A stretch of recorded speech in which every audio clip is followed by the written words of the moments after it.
আমি আর ভাগ্নে ঠান্ডা খেয়ে রাস্তার মাঝে এটা কি করলাম।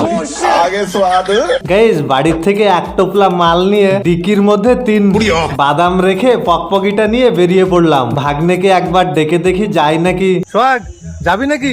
ভাগ্নে পকা হাত করে চলে এসছে। ওকে নিয়ে সিধা চলে আসলাম ভবানীর দোকানে। দোকানদারকে সোহাগ আমাদের 1 বান্ডেল বাদাম এনে দিল। এই কয়টা বাদাম আমার নরম হয়ে গিয়েছে, আমাকে রিটার্ন দাও। রিটার্ন বাদামগুলো নিয়ে ভাগ্নে আর আমি রাস্তায় এসে বন্ধুরা আমার জীবনটাই খালি পাঁচ কি যাচ্ছি পাঁচ। মামা ভাগ্নে রাস্তায়